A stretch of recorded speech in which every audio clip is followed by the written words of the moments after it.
Hello friends, स्वागत है आप सभी लोगों का हमारे चैनल कुक स्टडी में। मैं कमल बेस्ट। इस वीडियो के माध्यम से दोस्तों आपके यहाँ पर कराऊंगा आर्मी टेक्निकल एनए का दोस्तों फिजिक्स का पार्ट नंबर 11, अर्थात दोस्तों भौतिक विज्ञान के यहाँ पर आपको भाग नंबर 11 मिलेगा। इसके पहले दोस्तों आपको 10 भागों में महत्वपूर्ण क्वेश्चन कराए जा चुके हैं। यदि आपने दोस्तों उनको ना देखा हो तो आप उनको जरूर देख लें, वहाँ पर आपको बहुत सारे क्वेश्चन मिलेंगे जो बार बार एग्जाम में पूछे गए हैं, तो इनको भी आप देखेंगे दोस्तों। इनके आधार पर आपके बार बार क्वेश्चन आते हैं, तो आराम से आप देखेंगे विस्तार पूर्वक। और यदि दोस्तों आपने हमारे चैनल को सब्सक्राइब ना किया हो तो प्लीज़ सब्सक्राइब कर लें ताकि आपको इस प्रकार की वीडियोस लगातार मिलते रहें।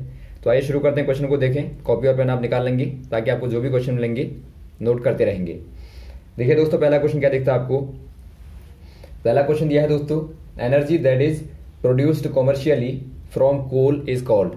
अर्थात आपको पूछा गया है व्यावसायिक रूप से कोयले से उत्पादित ऊर्जा है। कोयले से दोस्तों आपकी जो उत्पादित ऊर्जा होती है, अर्थात आपको बताना है एनर्जी प्रोड्यूस फ्रॉम कोल।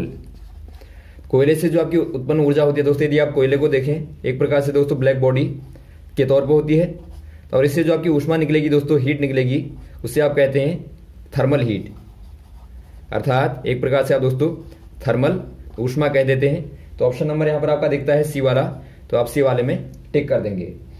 अगला क्वेश्चन देखिए दोस्तों, we always seen the same face of the moon because. अर्थात दोस्तों हम हमेशा ही चंद्रमा की समान सतह को देखते हैं, क्यों। आप यदि आप यहां से देखें दोस्तों तो आपको हमेशा ही चंद्रमा का समान फेज आपको दिखाई देता है। ऐसा क्यों होता है आपको बताना है कि आपको लगातार वही सरफेस क्यों दिखाई देता है।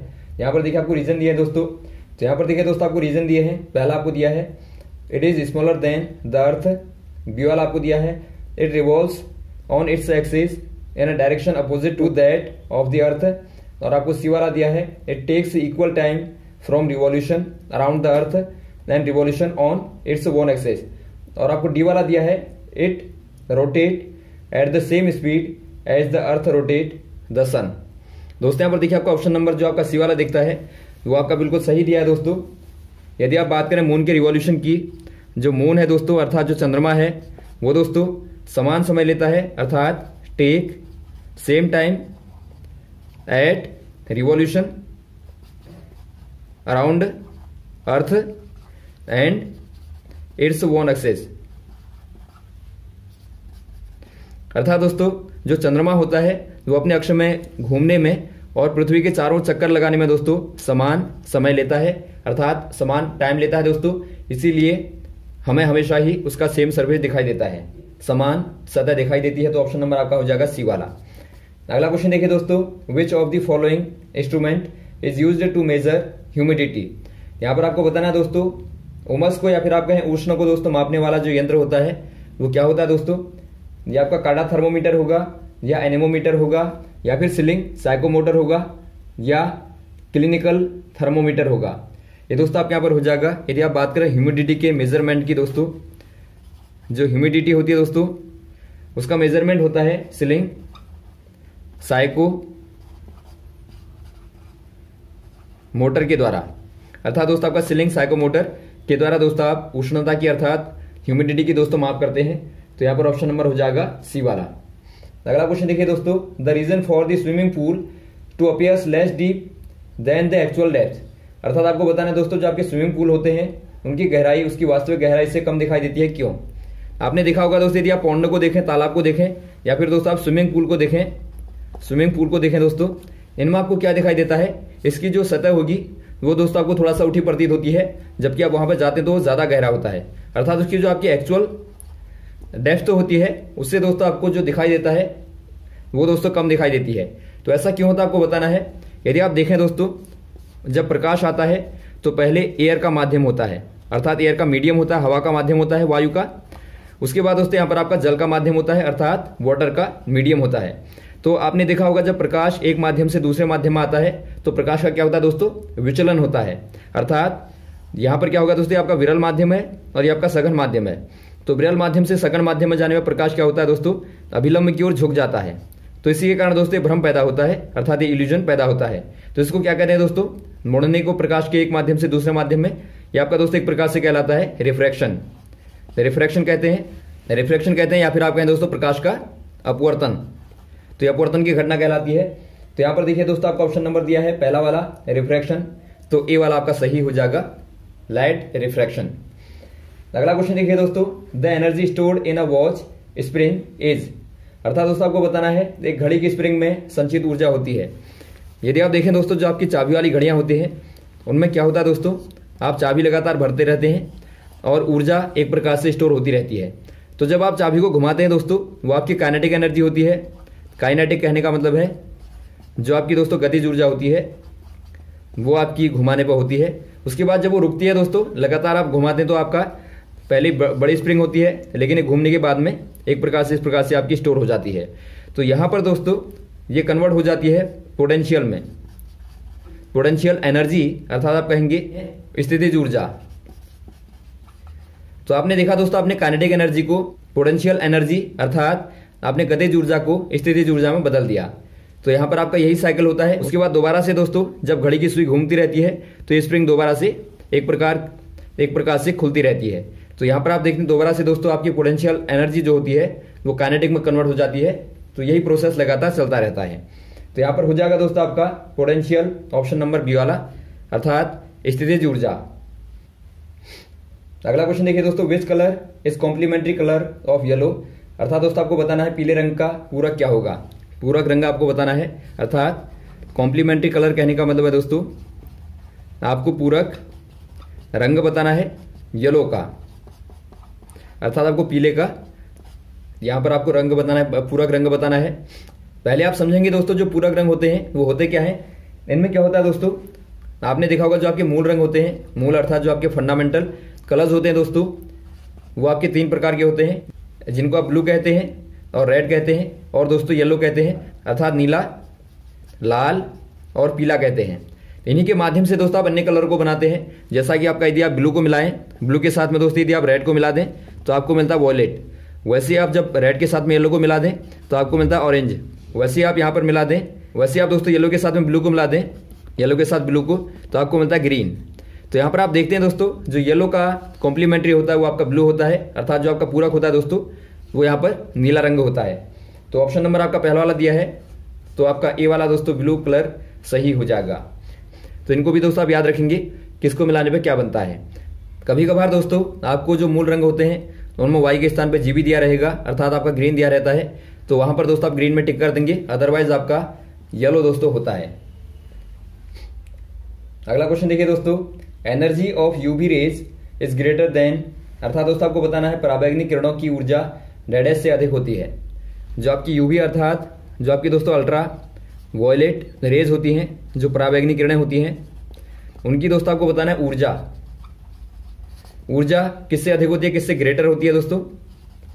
यहां पर देखिए आपको क्या दिया है, आपको IR दिया है, आपको गामा रेज दिया है दोस्तों, गामा रेज दिया है, और आपको एक्स रेज दिया है, और आपको दिया है कॉस्मिक रेज। अब यदि आप देखें दोस्तों जो ऊर्जा की यदि आप बात करें तो जिनकी शॉर्ट वेवलेंथ होती है दोस्तों, उनकी ज्यादा मोर एनर्जी होती है। तो यहां पर आप ध्यान देंगे जिनकी कम तरंग दैर्ध्य होगी, वेवलेंथ कहने का मतलब है तरंग दैर्ध्य, तो जिनकी जितनी कम होगी दोस्तों उतनी ही ऊर्जा ज्यादा होगी। तो आप जानते हैं दोस्तों, आपने यदि आप इनकी ऊर्जा की बात करें तो आप जानते हैं यहां पर जो गामा रेज होती है वो बहुत ही छोटी वेवलेंथ की होती है। उसके बाद दोस्तों आपके यहां पर आती है कॉस्मिक रेज, उसके बाद आपके यहां पर आती है एक्स रेज, इसके बाद दोस्तों आपके यहां पर आता है यूवी अर्थात अल्ट्रा वॉयलेट, उसके बाद यहां पर आपका विजिबल रेज आती है दोस्तों, अर्थात इसको आप व्हाइट लाइट भी कहते हैं, व्हाइट लाइट कहें या फिर आप दोस्तों दृश्य प्रकाश कहें। इसी में आपके आते हैं बेनिया पिनाला, अर्थात जो आपके प्रकाश के 7 रंग होते हैं VBIGYOR। उसके बाद यहां पर दोस्तों आपका IR आता है। तो यहां पर आप क्लियर देखते हैं दोस्तों, ये आपकी वेवलेंथ लगातार बढ़ती रहेगी, आगे को जाएंगे तो वेवलेंथ बढ़ेगी दोस्तों, अर्थात जो आपकी वेवलेंथ है वो लगातार बढ़ेगी। तो इससे क्या होगा, ऊर्जा दोस्तों लगातार डिक्रीज होती रहेगी, अर्थात ऊर्जा लगातार कम होती रहेगी। तो यहां पर आप देखते हैं दोस्तों आपका यूवी जो है वो वॉयलेट के पहले आती है, अर्थात जो आपका अल्ट्रा वॉयलेट होगी वो दोस्तों वॉयलेट के पहले पड़ेगी, और जो आपका इंफ्रारेड होती है दोस्तों वो आपकी रेड के बाद पड़ती है। तो यहां पर आप देखते हैं जो यूवी है दोस्तों वो IR से मोर एनर्जी रखती है, अर्थात आप कहेंगे यहां पर जो इंफ्रारेड है दोस्तों उससे यूवी रेज की ज्यादा ऊर्जा होती है। तो ऑप्शन नंबर आपका ए वाला सही हो जाएगा IR। और इन्हीं के आधार पर दोस्तों बार बार क्वेश्चन आते हैं वेवलेंथ के आधार पर कि बताइए किसकी सर्वाधिक वेवलेंथ होती है। तो इनके आधार पर आप आराम से बता लेंगे।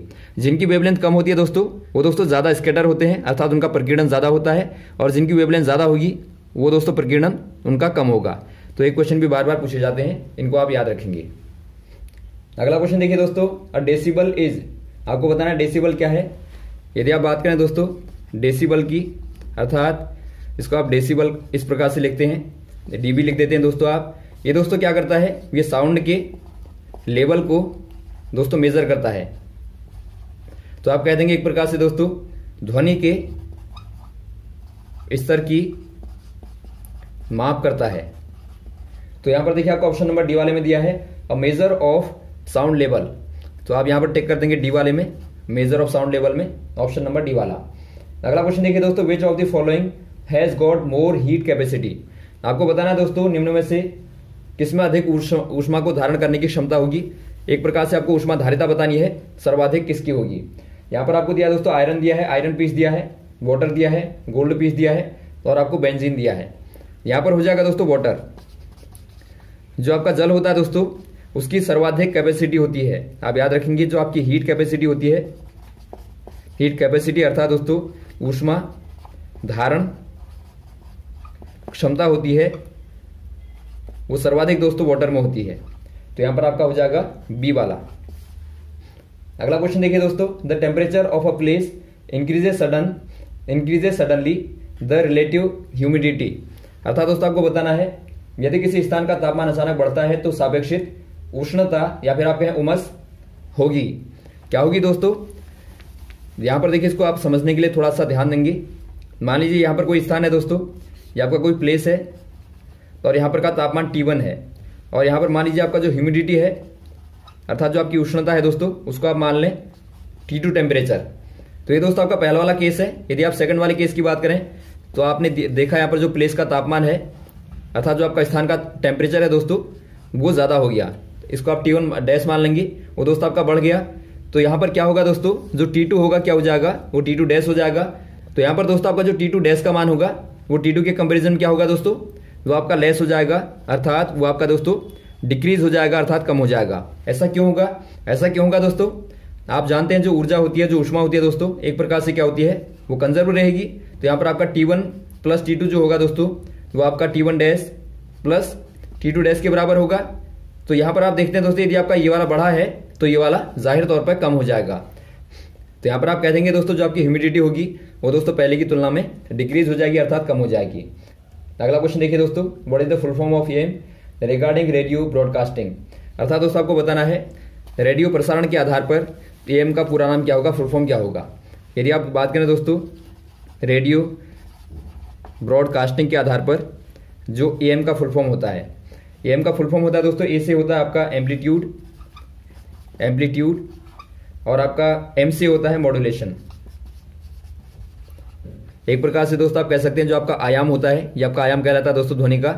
इसमें दोस्तों जो आपका मॉड्यूलेशन होता है उसी को आप क्या कहते हैं, AM कहते हैं, अर्थात एम्पलीट्यूड मॉड्यूलेशन कहते हैं। तो ऑप्शन नंबर आपका डी वाला सही हो जाएगा। तो यहां तक दोस्तों आप क्वेश्चन को तैयार करें, इसके बाद आपको नेक्स्ट वाले पार्ट में लगातार क्वेश्चन को कराते रहेंगे। हमारे साथ भी बने रहेगा दोस्तों के थैंक्स। जय हिंद, जय भारत।